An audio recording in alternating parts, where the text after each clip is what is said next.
Good afternoon. The first item of business this afternoon is portfolio questions, and I have a huge number of pre-notified supplementary requests, so in order to get as many people in as possible, I would prefer short and succinct questions and answers to match. Please. Question number 1 is Paul Martin.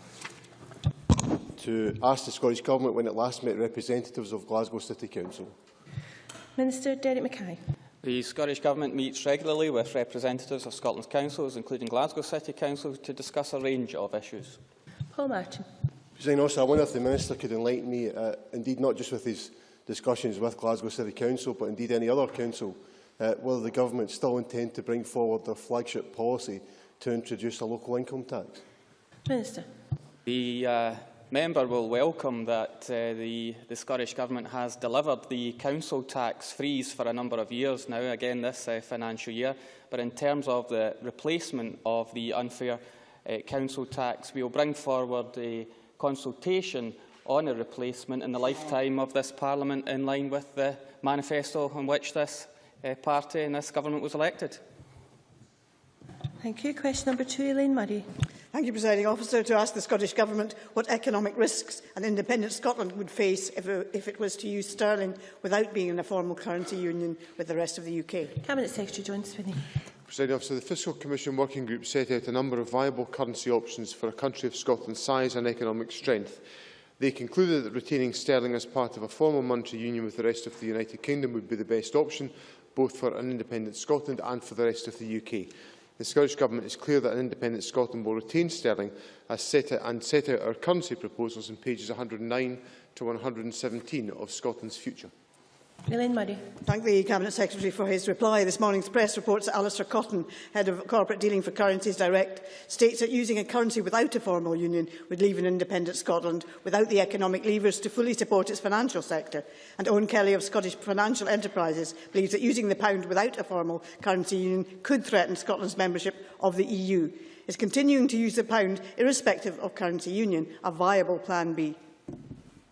Cabinet Secretary. As I indicated to Dr Murray in my original answer, the Fiscal Commission Working Group looked at a number of viable options and assessed and considered the different propositions and the contents of those different options. The Scottish Government was clear that we supported and endorsed the preferred option of the Fiscal Commission Working Group, which was to retain sterling as part of a formal monetary union with the rest of the United Kingdom, and the Scottish Government will continue to set out that proposition to the people of our country.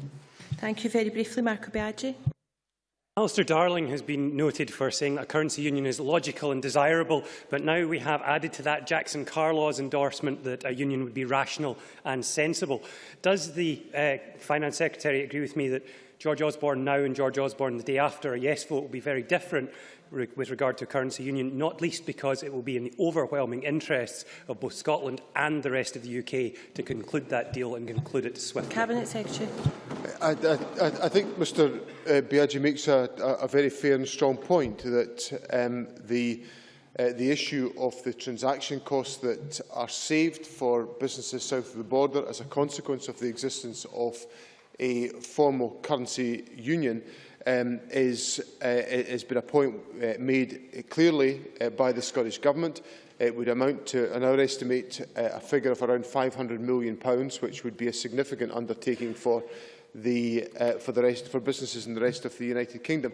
And of course, there is the other aspect of this argument, which is that if George Osborne is to sustain the line of argument he was advancing in his speech to Edinburgh a week past Thursday, he would in fact be arguing essentially for the rest of the United Kingdom to assume the entirety of the national debt of the United Kingdom, and I can't imagine taxpayers south of the border will want to wrestle with that particular obligation that would be greater than what would be in existence if there was a formal currency union between Scotland and the rest of the United Kingdom. Briefly, please, Murdo Fraser. Thank you. The Cabinet Secretary and his colleagues are fond of quoting from Nobel Prize-winning economists. I wonder if he read the piece in the New York Times on Monday from the Nobel Prize-winning economist Paul Krugman, who said in relation to the campaign for independence on currency, what it has said on that crucial issue seems deeply muddle-headed, and also sharing a common currency without a shared federal government is very dangerous. Is that not a damning verdict on Mr Swinney's policy? Cabinet Secretary. No. What I think is worthy of analysis is the comparison between the report of the Fiscal Commission and the speech delivered in Edinburgh by the Governor of the Bank of England. And I think if Mr Fraser was to go off and do some homework by looking at the contents of the Fiscal Commission report, the issues that are raised, the solutions offered to some of the issues on currency zone by the Fiscal Commission, and compare that with the analysis put forward very fairly, very reasonably and dispassionately by the Governor of the Bank of England, I think Mr Fraser would find that there is a very clear and robust relationship in the thinking between what's in the Fiscal Commission report and what's in the Governor of the Bank of England's statement to the people that he addressed in Edinburgh. And I think that analysis is what must have struck Alistair Darling as making the case for a currency zone logical and desirable. And I'm absolutely delighted that Jackson Carlow has added his significant influence to that process as part of the discussion that we're having. Question number 3, Stuart Stevenson. To ask the Scottish Government how it will tackle avoidance of taxes devolved under the Scotland Act 2012. Cabinet Secretary. Presiding Officer, I have made clear this Government's determination to act decisively on avoidance of devolved taxes. The Revenue Scotland and Tax Powers Bill, which is currently before Parliament, contains powers which will enable Revenue Scotland to take robust action to counteract tax avoidance, and we have included anti-avoidance measures in both of the Devolved Taxes Acts already passed by this Parliament. Stuart Stevenson. Is the Minister aware that the latest HMRC figures report that the UK Government is failing to collect £35 billion in taxes due to avoidance schemes, illegal tax dodging and mistaken underpayments?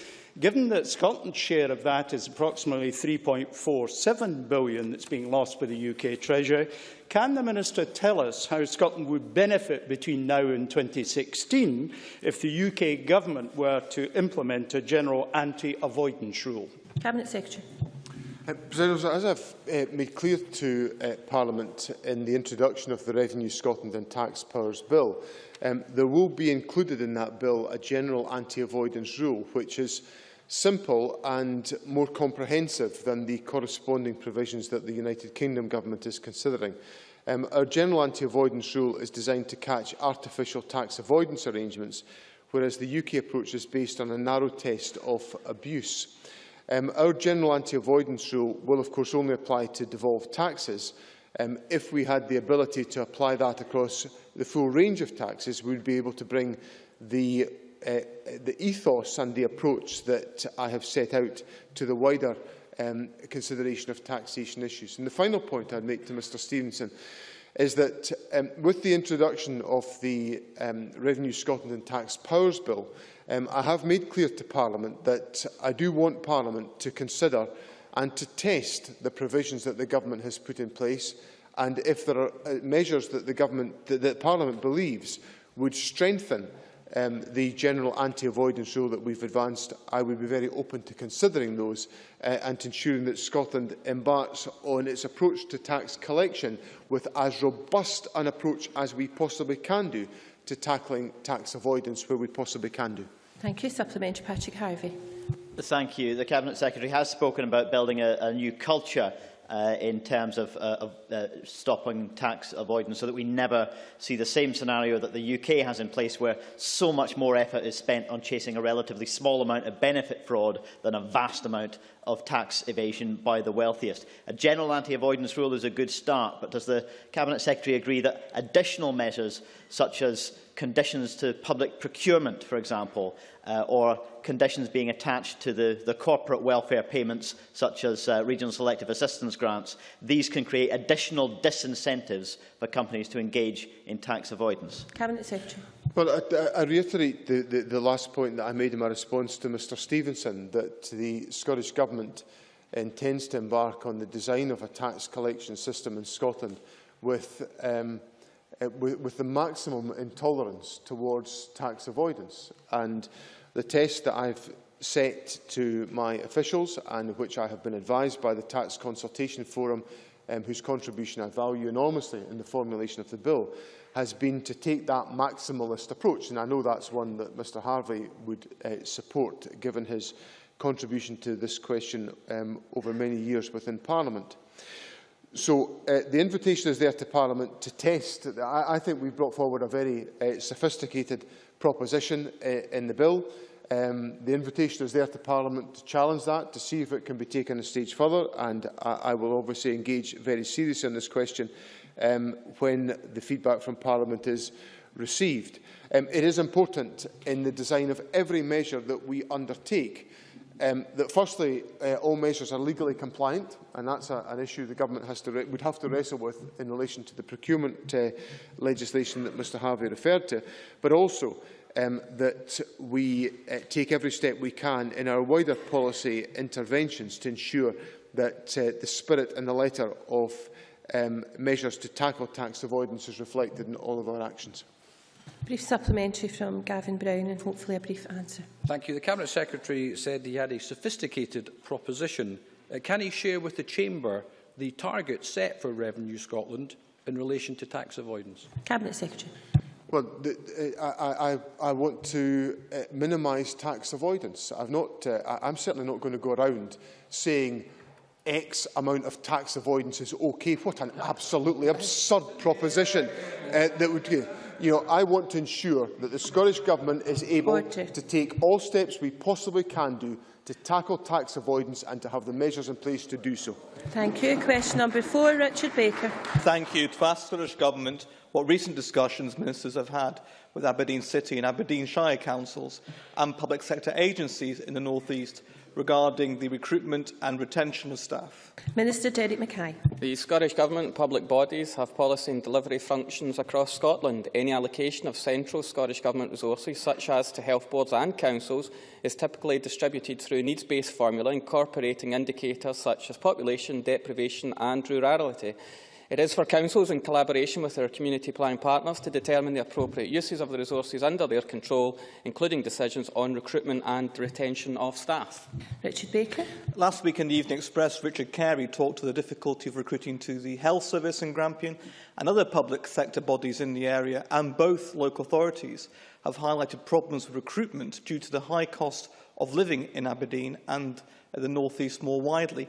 Can the Minister tell us what consideration the Scottish Government has given or will give to the calls for an Aberdeen waiting made by local trade unions and others in the area?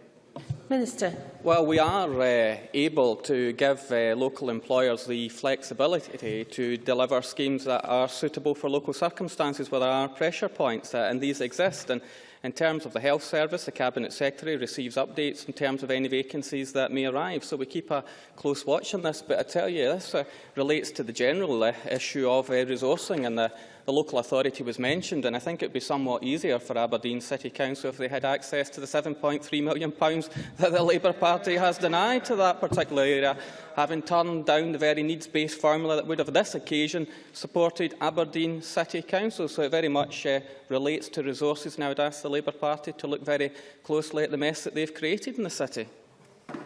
Thank you. Brief supplementary, Maureen Watt.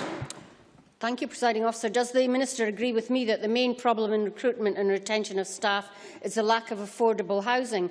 And would it not be better for the Labour-led Council to agree with the proposal from the SNP group on the Council that the strategic infrastructure plan should include the building of 2,000 council houses instead of their suggestion of 1,000 private sector and shared equity homes? Cabinet Minister. Well, clearly housing is a critical issue where there is concern around growth and demand in that particular part of the country. And I'm sure that Maureen Watt would welcome the fact that housing resources have increased in terms of the share to Aberdeen and Aberdeenshire in terms of the housing planning resource assumptions.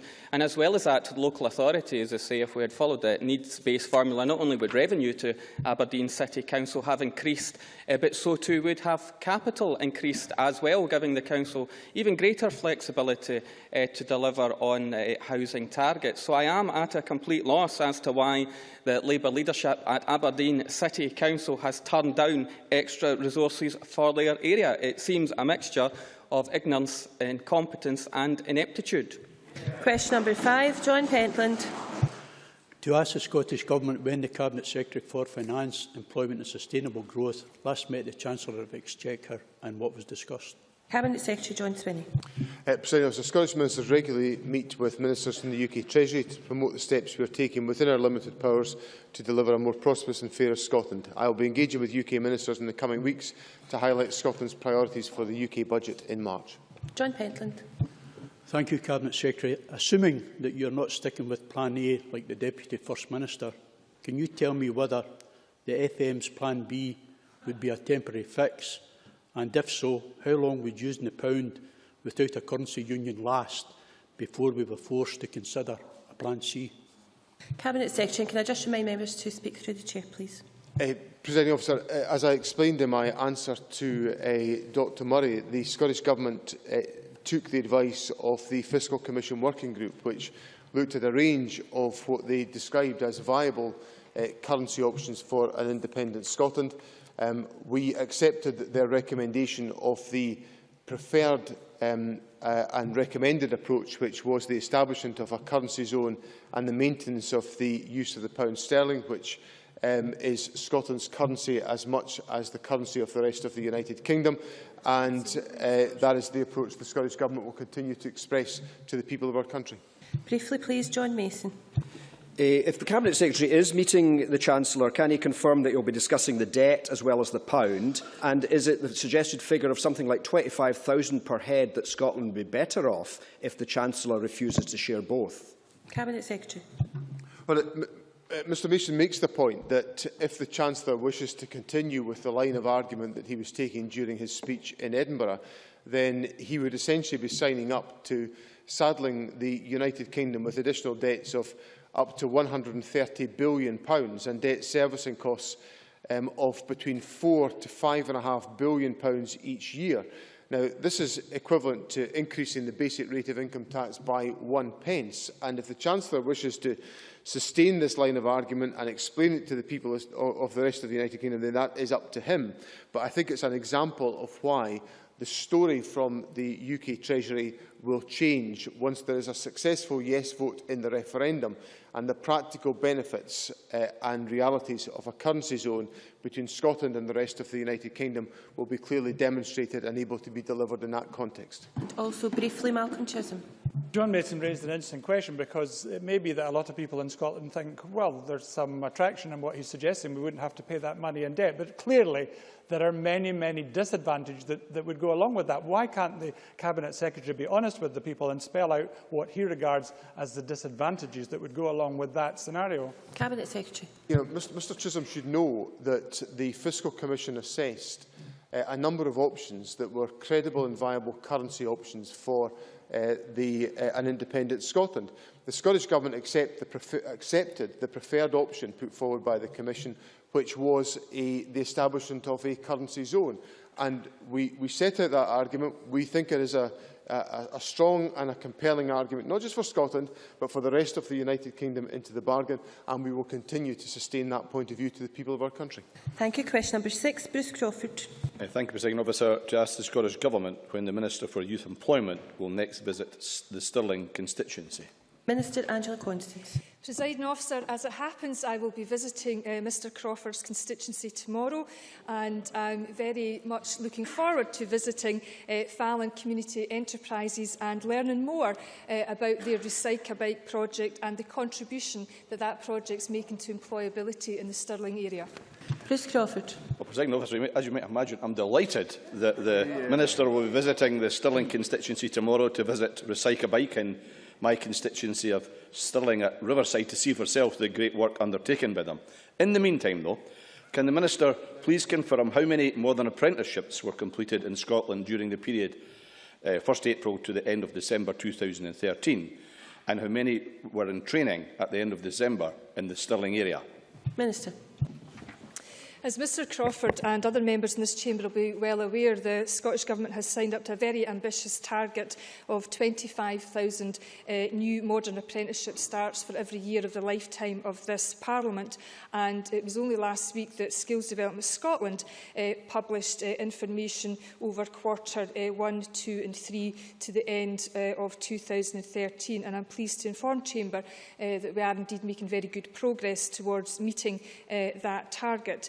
In terms of starts, where we are to the end of December 2013, we are currently at 19,124 modern apprenticeship starts. I'm pleased to say that that's a 7% increase on the comparable point the year before. That's 1,200 extra starts at the end of 2013 as opposed to 2012. In terms of achievements, which relates to completions, there's an 8% increase in modern apprenticeship completions. And in terms of Mr Crawford's specific request for information, in relation to the Stirling Local Authority area, the starts were 343, and in terms of the total numbers in training in the Stirling Local Authority area, that's 642. Thank you. Question number 7 was not lodged and an explanation has been provided. So I call question number 8. Jim Eadie. Thank you, Presiding Officer. To ask the Scottish Government what steps it is taking to establish links between key partners in innovation. Cabinet Secretary John Swinney. Presiding Officer, the Scottish Government and its partners already have strong connections in innovation, and we are already working collectively to develop these links further. Through the Scottish Government's Innovation and Entrepreneurship Framework, we are developing with public, private and third sector partners practical actions aimed at developing and embedding a culture of innovation across Scotland.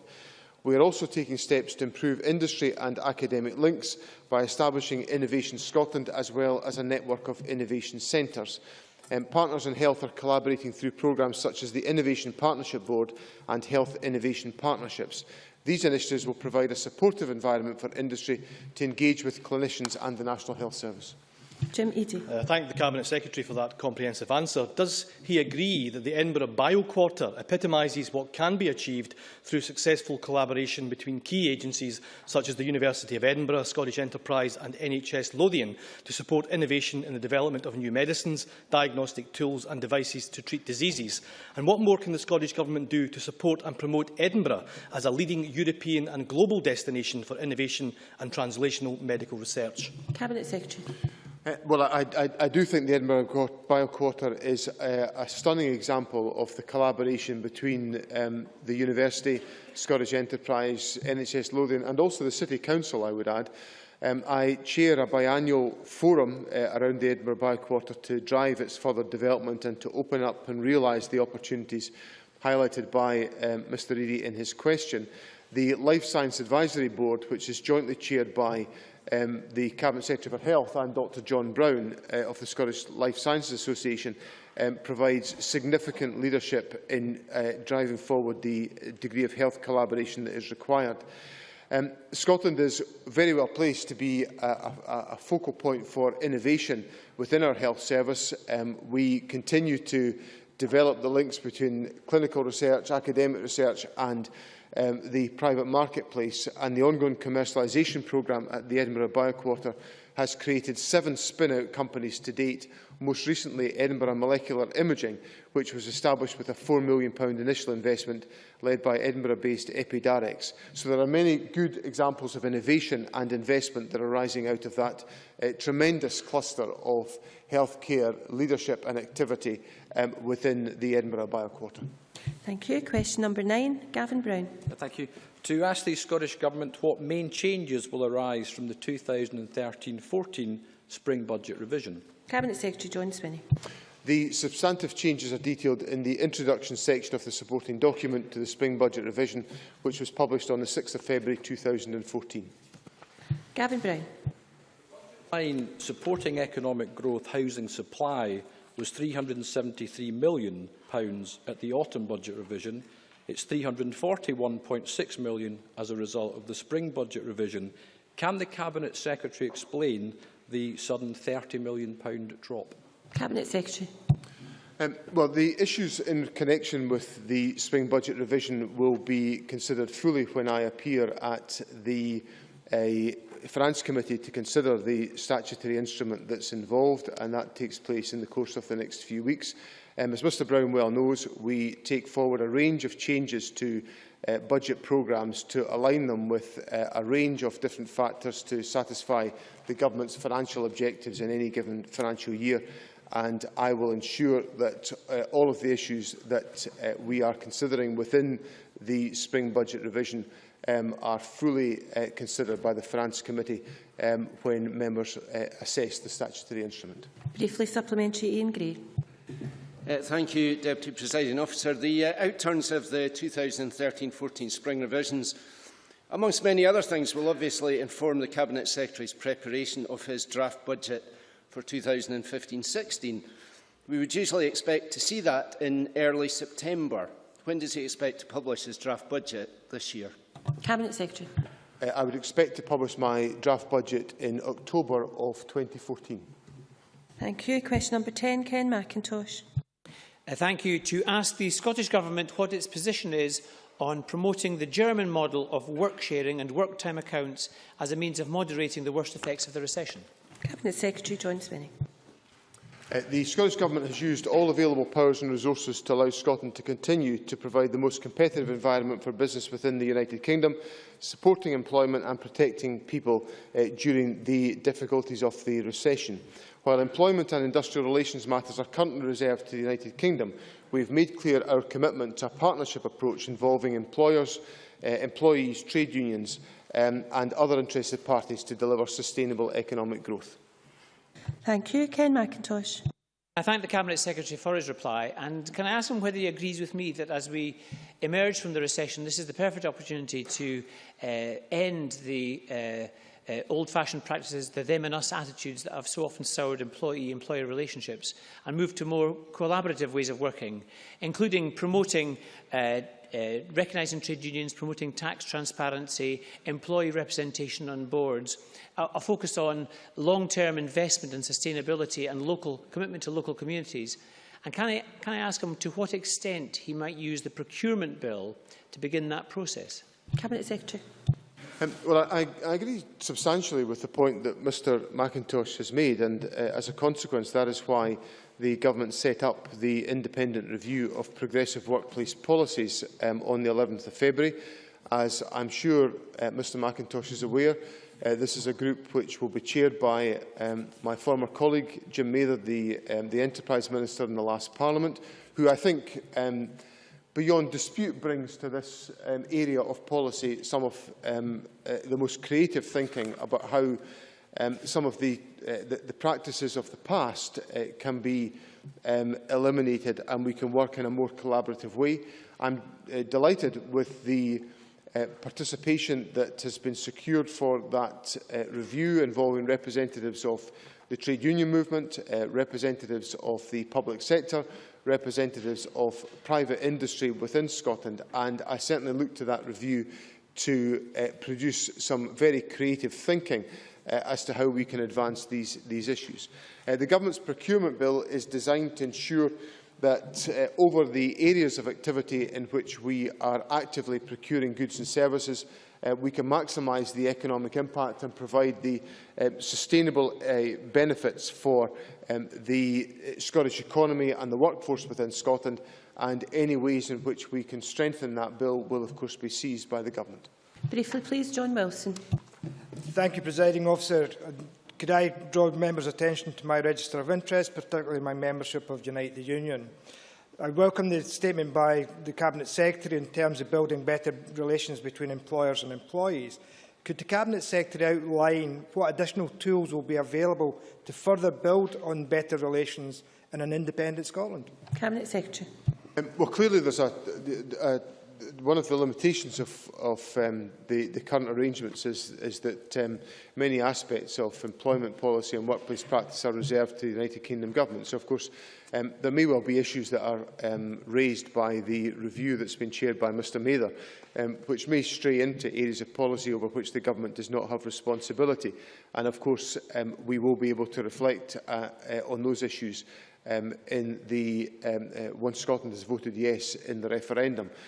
So, of course, there are a wider range of responsibilities that can be taken forward, and, of course, in Scotland's future, we have set out plans to establish a Fair Work Commission and a National Convention on Labour and Employment Relations, which I think will give further emphasis to the partnership approach that the Government believes we should take on employment issues. Thank you. Question 11, Alex Johnston. To ask the Scottish Government how it encourages local authorities to take advantage of the private and institutional funding streams that are available to them. Minister Derek Mackay. In the current economic climate, both Scottish Government and local authorities have been working jointly to find innovative ways of financing investment in a range of areas.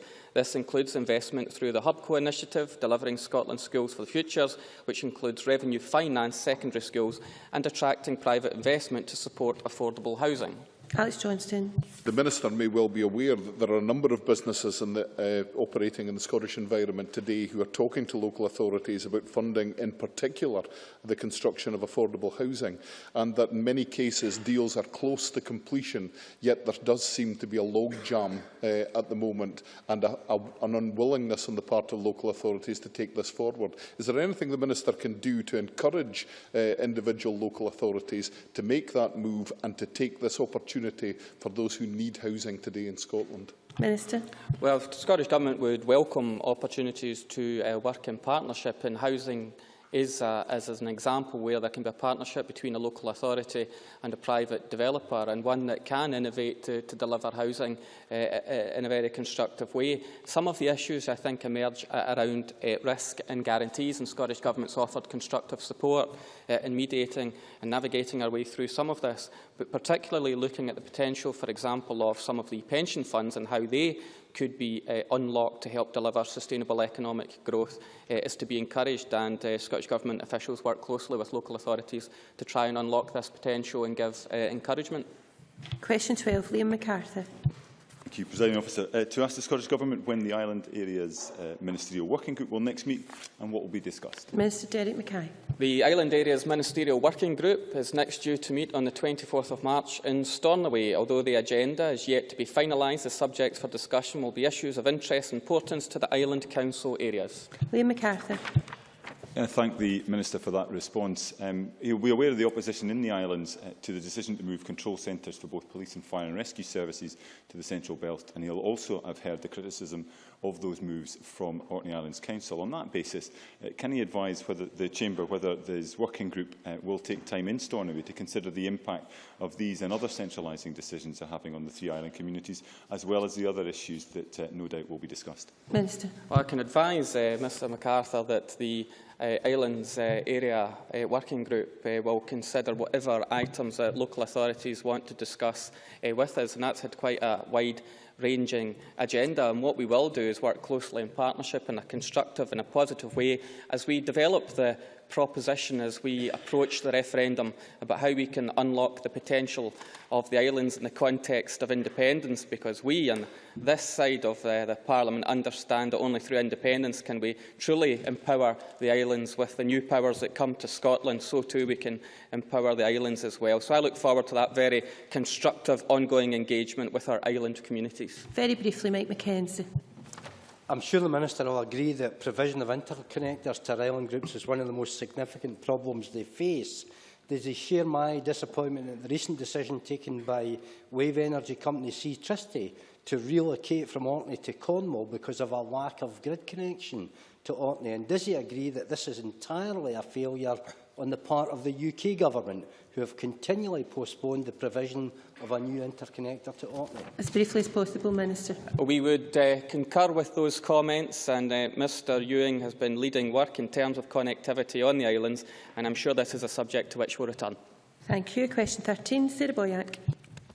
To ask the Scottish Government what its response is to the report by the Joseph Rowntree Foundation, Coping with the Cuts, Local Government and Poorer Communities. Minister Derek Mackay. At a time when the Scottish Government's budget has been cut by around 11% in real terms over the period 2010 to 16 as a result of the austerity agendas of the Westminster parties, the Scottish Government has worked very closely with our local government partners to protect communities from the worst of those cuts. As the interim Joseph Rowntree report makes clear, Scottish local authorities have fared far better than English counterparts. Over the 4-year period 2012 to 16, local government's revenue, funding and capital share will be maintained on a like-for-like basis with extra new monies for new duties. While the Joseph Rowntree report recognises the protection we have provided to council budgets in Scotland, it is disappointing that the analysis failed to recognise that the level of funding for individual local authorities in Scotland has up until now been determined by the needs-based funding formula agreed by COSLA, which is largely the same as that inherited from the previous Labour administration and driven by population and pupil numbers. COSLA, of course, indicated that it wants to move away from this needs-based formula for the 2015-16 settlement. Sarah Boyack. Well, the Minister acknowledged the toxic combination of falling local budgets while costs rise by 10% and the underfunding of the council tax freeze since 2007, which has led to a crisis in council funding and undermined their capacity to serve both low-income groups and provide the range of services we would all support across the social spectrum, and that pitting authority against authority is the antithesis of the partnership working our constituents urgently need. Minister. Again, that it's the Scottish Government that has delivered the fair funding settlement to local government, and I would remind the Labour Party that actually voted for the budget this year in terms of the share of resources that goes to our local authorities. In all previous budgets, when the Labour Party opposed it, I never heard them call for extra resources to local authorities around Scotland. And I would quote Councillor Sir Merrick Cockle, the chairman of the LGA south of the border, who said, "Every year I meet my opposite numbers in Scotland, Wales and Northern Ireland, and they listen to us in wide-eyed disbelief at the budget cuts we are enduring, and they are not." I would agree. We have protected budgets in Scotland to protect our frontline services and the most vulnerable in this country. Question 14, Rhoda Grant. To ask the Scottish Government what areas of tourism it is prioritising in 2014. Cabinet Secretary John Swinney. In 2014, the Government will be taking forward a range of events with partners. Homecoming Scotland provides the key focus, with Scotland joining over 700 events across the length and breadth of the country, as well as being host to some of the biggest sporting events in the world, the 2014 Glasgow Commonwealth Games, the Ryder Cup, and of course also the MTV Europe Awards. Rhoda Grant. Will the Cabinet Secretary join with me in congratulating Lewis, Harris and the Western Isles on coming top of TripAdvisor's top 10 European islands?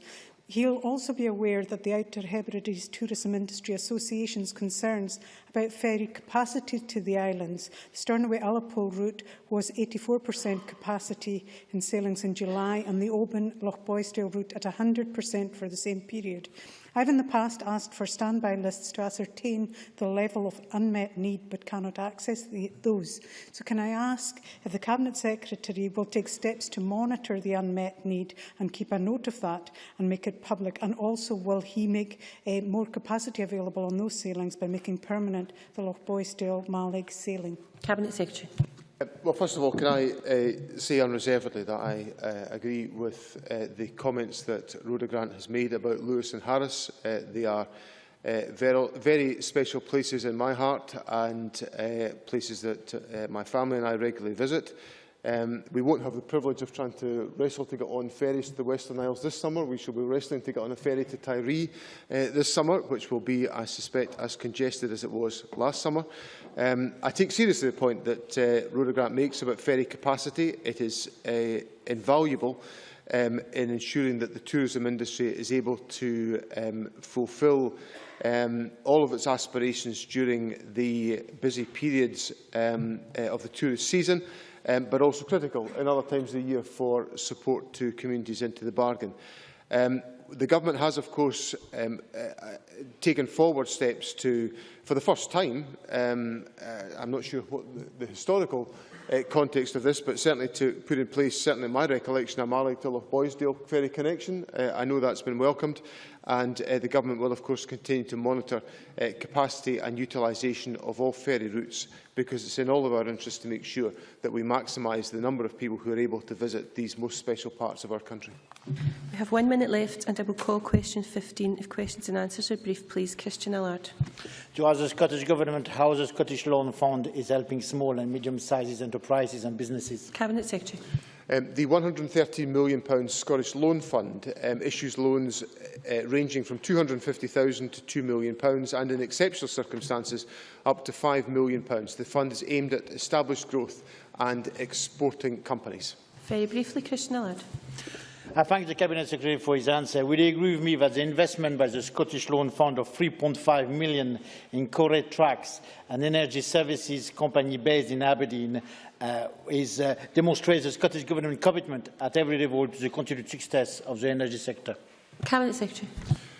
Yes, I welcome the investment that was made in Coretrax. It's an example of one of a number of investments that have been made in the oil and gas sector, and coupled to the fact that the Government also announced on Monday an oil and gas innovation centre to be based in Aberdeen to take forward many of the new approaches in technology interventions that the Government is supporting and which is just championed by the oil and gas industry, demonstrates some of the strong support that we can give to the sector and to ensure it realises its full potential within the North Sea sector. Thank you. That ends question time and brings us to the next item of business, which